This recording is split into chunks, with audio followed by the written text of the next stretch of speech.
Assalamualaikum warahmatullahi wabarakatuh. Jumpa lagi sama gue di channel Lahas dari Isit. Gue pengen ngomongin tentang yang update, masih tentang corona, terutama ini tentang imun nih.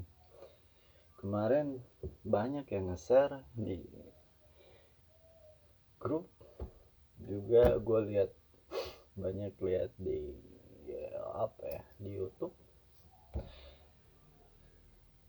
Banyak yang banyak yang bilang gitu bahwa kalau kita gimana kalau kita kalau kita takut sama corona, bahwa kita akan lebih mudah rentan terkena itu karena sistem imun kita yang menurun gitu ya. Sebenarnya sih banyak hal gitu yang gue nggak bisa sangkal gitu, iya, cuman gitu ya ada yang beberapa hal yang perlu gue garis bawahi, yang gue gak serak gitu, gak serak yang secara logika pun gak masuk akal, dan kenyataannya memang seperti itu. Jadi seakan-akan dinarasikan bahwa kalau kita nggak takut virus corona, kita jadi kebal terhadap virus itu dengan karena gitu kan, karena sistem imun kita yang uh, bagus gitu. Padahal kan kenyataannya enggak gitu. Mungkin kalau gini, misalkan kalau kita stres, kemungkinan kita untuk terkena virus atau penyakit itu lebih besar ketimbang kita pikiran kita sehat, karena sistem imun kita yang menurun kalau kita stres gitu. Kalau pikiran kita sehat gitu, nggak stres, ya imun kita lebih baik gitu. Cuman itu nggak jadi patokan bahwa dengan pikiran yang positif atau tidak stres atau sehat lah gitu, kita jadi kebal terhadap virus corona. Contoh yang paling sederhana adalah di Australia gitu, Itali gitu. Kemudian aku yang Indonesia juga gitu kan, yang merasa paling wah, ini orang Indonesia kebal-kebal gitu terhadap corona gitu. Tahu-tahu dah berapa sekarang ya, 4.000 lebih gitu kan. Itu juga jadi satu bukti bahwa ya kita pikir kita nggak takut gitu kan, berarti bahwa orang-orang Italia itu nggak takut, orang Indonesia itu nggak takut gitu kan sama corona. Cuman kenyataannya toh kena gitu kan, jackpot gitu kan. Itu kenapa gitu, apakah jadi sistem imunnya gimana gitu ya. Gue nggak nyalahin gitu kan, sebenarnya ya sah-sah aja gitu. Cuman yang perlu kita garis bawahi gitu, sebagai sebagian dari masyarakat kita, dengan adanya narasi tersebut justru bertindak salah. Salahnya kenapa? Jadi dengan adanya narasi tersebut, dengan adanya narasi yang bilang bahwa bla bla bla, bahwa kalau kita semakin rentan, kemudian di masyarakat jadi timbul, ya udah, kita jangan takut gitu, jadi sok berani gitu, sok kuat. Padahal ya sistem imun tubuh kita nggak cuman hanya faktor pikiran doang gitu. Apalagi kalau kita lihat faktor nutrisi, gizi, nilai gizi orang Indonesia yang masih ya di bawah gitu, di bawah ya, yang penting asal kenyang gitu, bukan masalah gizinya tercukupi atau tidak gitu. Kalau misalkan kita bandingin, kita hitung lagi ke sana gitu, apakah dengan hanya cukup berpikir bahwa kita tidak takut terhadap corona, sementara kita kekurangan gizi, pemenuhan gizi kita kurang, apakah sistem imun kita kemudian menjadi mampu untuk melawan coronavirus ini? Ya belum tentu gitu. Ya pikiran yang positif itu penting, gua setuju gitu. Cuman banyak faktor juga yang harus kita pertimbangkan gitu. Jangan cuman ini aja ya Pak, yang paling itu nutrisi, nih, gizi yang kita. Jadi jangan cuman hanya pikiran gitu. Yang banyak juga yang yang bilang kayak gini bahwa uh, oh jangan takut sama corona gitu kan.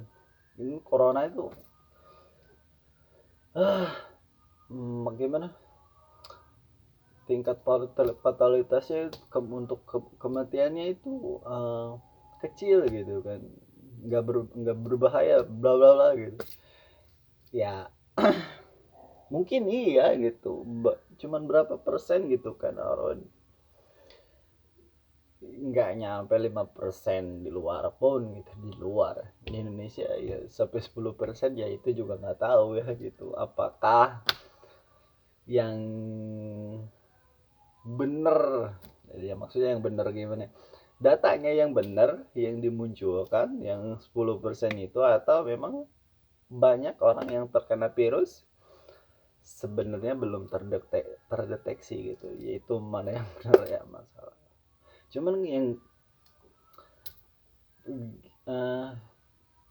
gue garis bawahi itu adalah framing seperti ini tuh jadi tindakan yang konyol gitu. Jadi konyolnya kenapa? Di sisi lain pemerintah menghimbau masyarakat untuk stay di rumah, jadi apa ya, kaum rebahan.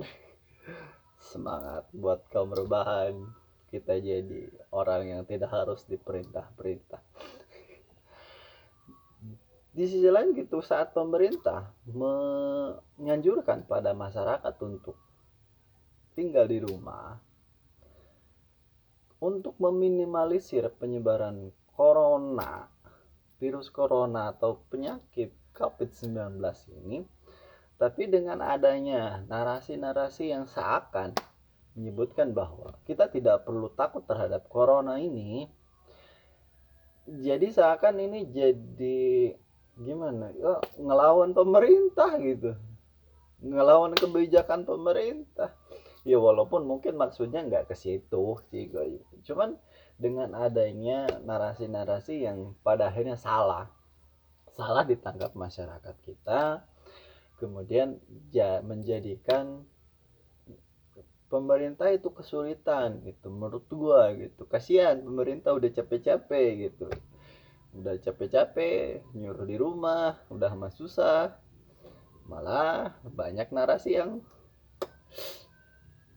oh kok bukan konyol ya, sebenarnya bener juga, cuman ya salah penempatan gitu. Masyarakat kita kadang-kadang cuman cuman ambil enaknya doang gitu.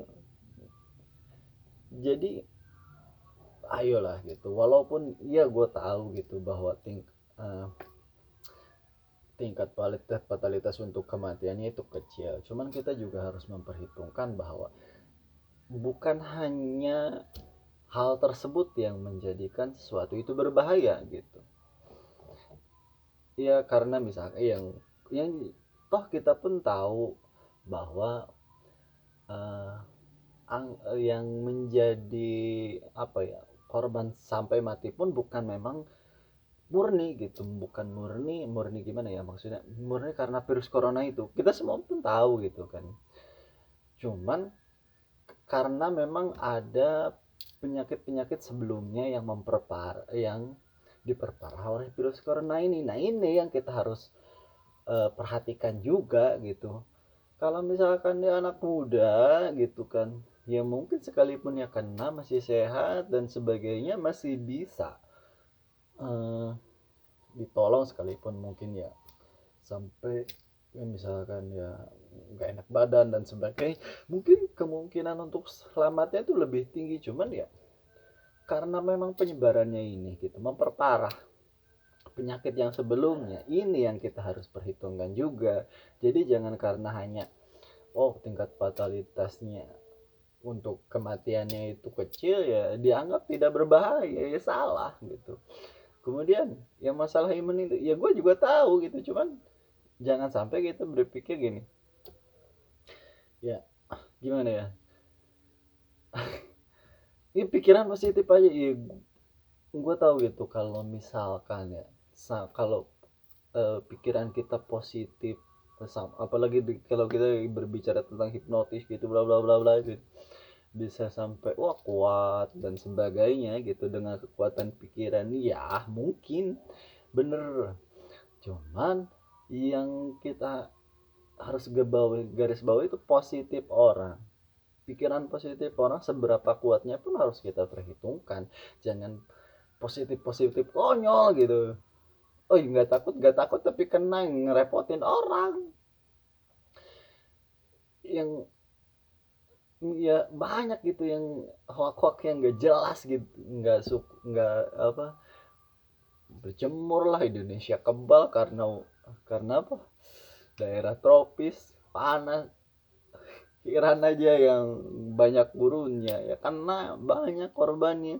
Indonesia yang cuma suhunya berapa, 32 33, di Iran sana lebih gitu tetap kena gitu. Kita jangan, jadi jangan jangan memperkeruh keadaan dengan sesuatu yang sebenarnya walaupun bagus gitu ya, positif, sebenarnya ini positif, cuma dengan kadang-kadang positif itu bukan memperbaiki keadaan gitu. Ini ada yang bilang gini, jangan apa ya, membagikan atau yang diberitakan tuh jelek-jelek mulu tentang orang, beritanya yang positifnya gitu. Ya kalau menurut gua sih sebenarnya yang positifnya harus kita angkat. Kenapa? Ini yang tadi berhubungan dengan sistem imun, bahwa yang kena corona pun masih punya kesempatan untuk disembuhkan, itu gede, iya gitu. Berita-berita hal tersebut harus dimunculkan buat untuk masyarakat jangan ketakutan berlebih gitu. Cuman berita negatifnya pun harus dimunculkan untuk apa gitu, supaya masyarakat tahu bahwa efek negatif untuk terkena corona ini gimana gitu. Jadi berita negatif jangan yang dimunculkan positifnya aja, jadi salah gitu. Kalau misalkan positif positif terus gitu kan, ya padahal jadi negatif. Nah orang positif kali positif aja ya negatif gitu. Jadi ketika kebanyakan berusaha untuk membuat narasi bahwa kita tidak harus takut corona, justru hal tersebut bakal memperparah gitu kalau menurut gua. Jadi tujuannya berita-berita negatif ini dimunculkan adalah untuk mendidik bukan mendidik ya, apa ya, misal mengedukasi masyarakat bahwa ini loh resikonya kalau terkena, makanya kita harus hati-hati gitu. Bukan untuk